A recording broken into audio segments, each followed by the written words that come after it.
அரசின் திட்டங்களுக்கு நிலம் எடுக்கும் பணிகளுள் திமுக அரசு தடுமாறுவதாகவும் மக்களை வீதியில் நிறுத்தி போராட வைத்துள்ள முதல்வருக்கு மக்கள் பாடம் புகட்டுவார்கள் எனவும் அதிமுக முன்னாள் அமைச்சர் உதயகுமார் பேசியுள்ளார். அதிமுக முன்னாள் அமைச்சர் RB உதயகுமார் இதுகுறித்து வெளியிட்டுள்ள வீடியோவில், மக்களுக்கான அரசு திட்டங்களை செயல்படுத்தும் போது சாலை பணிகள் என்றாலும், புதிய கட்டிடங்கள் என்றாலும், புதிய வளர்ச்சி திட்டங்கள் என்றாலும் தனியார் நிலங்களை கையகப்படுத்தும் போது தற்போதைய அரசு சரியாக கடைபிடிக்கிறதா என்ற கேள்வி எழுந்துள்ளது.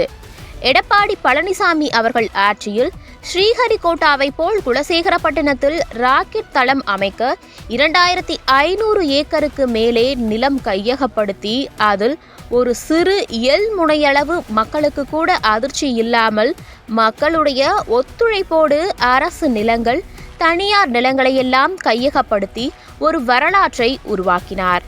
மாண்புமிகு எதிர்க்கட்சியுடைய தலைவர், சாமானிய வருவாய் சரித்திரம் அளித்திட்ட புரட்சி தமிழர் ஐயா எடப்பாடி அவருடைய ஆட்சி காலத்திலே ஸ்ரீஹரிகோட்டாவுக்கு நிகராக ராக்கெட் ஏவுதளம் அமைப்பதற்கு குலசேகரப்பட்டினத்தில் ஏறத்தாழ 2500 ஏக்கருக்கு மேலே நிலம் கையகப்படுத்தி அதில் ஒரு சிறு முனை அளவு மக்களுக்கு அதிருப்தி இல்லாமல் மக்களுடைய ஒத்துழைப்போடு அந்த பணி, அரசு நிலங்கள், தனியார் நிலங்கள் எல்லாம் அதை கையகப்படுத்த அந்த வரலாறு இந்த தமிழ்நாடு நன்றாக 11 புதிய மருத்துவக் கல்லூரிக்கான இடம் தேர்வு செய்வதிலும், 6 புதிய மாவட்டங்களான ஆட்சித் தலைவர்களுடைய இடங்களை தேர்வு செய்வதிலும் அந்த பகுதியில் வாழும் மக்களின் அனுமதியை பெற்றுத்தந்தார்.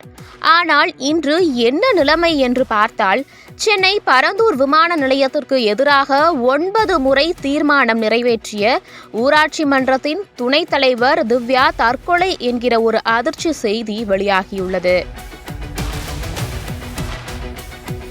இன்றைக்கு மதுரை மாவட்டம் சின்ன உடைப்பு கிராமத்தில் பாதிக்கப்பட்ட மக்களுக்கு உரிய நிவாரணம், அவர்களின் வாழ்வாதாரத்திற்கு உரிய அரசு நிலம் வழங்க வேண்டும் என்ற நியாயமான கோரிக்கையை வலியுறுத்தி போராடி வருகிறார்கள். எடப்பாடி பழனிசாமி அவர்கள் முதலமைச்சராக இருந்தபொழுது மதுரை விமான நிலைய விரிவாக்கத்திற்கு நிலங்களை கையகப்படுத்தாமல் மாற்று திட்டம் செயல்படுத்தப்பட்டது. குறிப்பாக அண்டர் பாஸ் திட்டமான விமான ஓடுதளத்தை விரிவாக்கம் செய்வதற்கு முன்மாதிரியாக அந்த திட்டத்தை செயல்படுத்த வேண்டும் என மத்திய அரசினுடைய அனுமதியை வாங்கி அதற்கு மாநில அரசுக்கான அரசாணையை வெளியிட்டார்.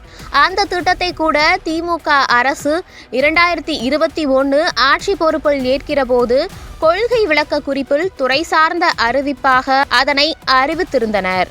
மேலும் மதுரை முல்லை நகர் பகுதியில் நிலம் தொடர்பாக நீதிமன்றத்திலேயே வழக்குகள் இருக்கிறது. இப்படி பல்வேறு நிலைகளில் 50 ஆண்டு காலம், 100 ஆண்டு காலம் வாழ்ந்தவர்கள் எல்லாம் இன்றைக்கு வீடு வாசலை இழந்து தெருவில் நிற்கிற ஒரு அவல நிலையை தமிழ்நாடு முழுவதும் பார்க்க முடிகிறது.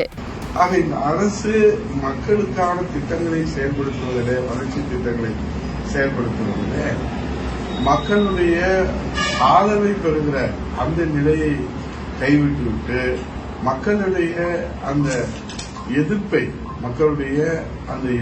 தான் அவர்கள் இன்றைக்கு கடுமையாக தற்கொலை செய்து கொள்கிற அளவிலே, மக்கள் தற்கொலை செய்து கொள்கிற அளவிலே எதிர்ப்பை தெரிவிக்கிற போது அரசு அவர்களுக்கு ஒரு மாற்று ஏற்பாடுகளை அவரிடத்திலே உரிய ஏற்பாடுகளை செய்ய வேண்டும். இதற்கு உரிய பதிலில் வரும் சட்டமன்ற தேர்தலில் மக்கள் புகட்டுவார்கள். திமுக அரசு மக்கள் விரோதமாக செயல்பட்டு வருகிறது.